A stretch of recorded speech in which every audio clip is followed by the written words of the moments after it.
Rice plus mutton kurma பண்ணலாமா? இது எல்லாமே வந்து கீ ரைஸ்க்கான இன்க்ரீடியன்ட்ஸா. நெக்ஸ்ட் இந்த சைடு இருக்கிறது எல்லாமே மட்டன் குருமாக்கான இன்க்ரீடியன்ட்ஸ். ஓகேங்களா? ஸோ இதில் வந்து இஞ்சி, பூண்டு, பட்டை, கிராம்பு, ஏலக்காய் இதோட பேஸ்ட். இது வந்து கோகோனட் பேஸ்ட். ஸோ இப்போ ஃபஸ்ட் நம்ம வந்து மட்டன் குருமா பண்ண ஸ்டார்ட் பண்ணிடலாம். அதுக்கப்புறம் நம்ம வந்து கீ ரைஸ் பண்ண ஸ்டார்ட் பண்ணிடலாம். ஃபஸ்ட் மட்டன் குருமாக்கு என்னென்னா ஆயில் ஆட் பண்ணிட்டு 3-4 டேபிள் ஸ்பூன் வந்து சில்லி பவுடர் ஆட் பண்ணிக்கோங்க. இது வந்து நம்மளுக்கு நல்லா கலர் கொடுக்கும் குருமாக்கு. ஸோ அதனால் இதை ஆட் பண்ணிக்கோங்க. இதுக்கப்புறம் வந்து ஆனியன் ஆட் பண்ணிவிட்டு ஆனியன் நல்லா வணங்கினதுக்கப்புறம் நீங்கள் வந்து இஞ்சி, பூண்டு, பட்டை, கிராம்பு, ஏலக்காய் இந்த பேஸ்ட்டை நல்லா வந்து நீங்கள் வந்து வணங்க விடணும். இதோட பச்சை வாசனை ஃபுல்லாகவே கம்ப்ளீட்டாக போகணும். இது ரொம்ப ரொம்ப இம்பார்ட்டன்ட். இது வந்து எண்ணெய் பிரிஞ்சு வந்ததுக்கப்புறம் நம்ம வந்து என்ன ஆட் பண்ணணும் அப்படின்னா தக்காளி ஆட் பண்ணிக்கணும்.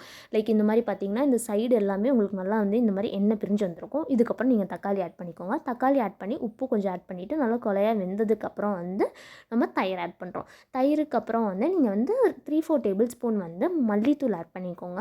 இதில் வந்து இந்த குழம்பு மிளகாத்தூள் அப்புறம் இந்த மஞ்சள் தூள் இந்த மாதிரி எதுவுமே வந்து ஆட் பண்ணக்கூடாது. வெறும் இந்த மல்லித்தூளும் அப்புறம் வந்து மிளகாத்தூளோட ஃப்ளேவர் தான் நல்லாயிருக்கும். ஸோ இந்த குருமாவே என்ஹான்ஸ் பண்ணி காமிக்கும். இது கூட வந்து நல்லா கழுவுன மட்டனை வந்து ஆட் பண்ணி நீங்கள் வந்து ஒரு 3-4 விசில் விட்டுட்டு இது சைடில் வச்சுக்கலாம். நெக்ஸ்ட் நம்ம வந்து கீ ரைஸ் பண்ண ஸ்டார்ட் பண்ணிடலாம். கீ ரைஸ்க்கு என்ன பண்ணோம் அப்படின்னா வந்து கீ எல்லாமே ஆட் பண்ணதுக்கப்புறம் ஸ்பைசஸ் ஆட் பண்ணிக்கோங்க.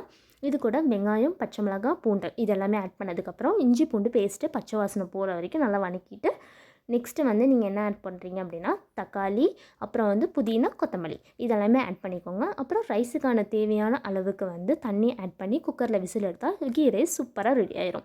கீ ரைஸ் ரெடி ஆகிட்டு இருக்க டைமில் நம்மளோட குருமாவுமே வந்து விசில் முடிஞ்சிருக்கும். ஸோ இது கூட நீங்கள் எக்ஸ்ட்ராவாக என்ன ஆட் பண்ணணும் அப்படின்னா தேங்காய், உருளைக்கிழங்கு, அப்புறம் வந்து லெமன் ஜூஸு, அதுக்கப்புறம் கொத்தமல்லி இறக்குனிங்கன்னா சூப்பரான வந்து மட்டன் குருமா ரெடி. இன்னொரு டிஷ் என்ன தெரியுமா? Ghee rice plus mutton kurma. சூப்பரான மட்டன் குருமாங்க. கலர் பார்த்தீங்கன்னாவே தெரியுது உங்களுக்கே. செம்ம சூப்பராக இருக்கும். ட்ரை பண்ணி பாருங்கள். அதுக்கப்புறம் ரைத்தா இது கூட. ஸோ இது எல்லாமே தான் நம்மளோட டிஷ். இந்த மாதிரி இன்ட்ரெஸ்டிங்கான டிஷ்ஷஸ் பார்க்கணுன்னா வந்து லைக், ஷேர், ஃபாலோ, சப்ஸ்கிரைப் பண்ணுங்கள். பாய்.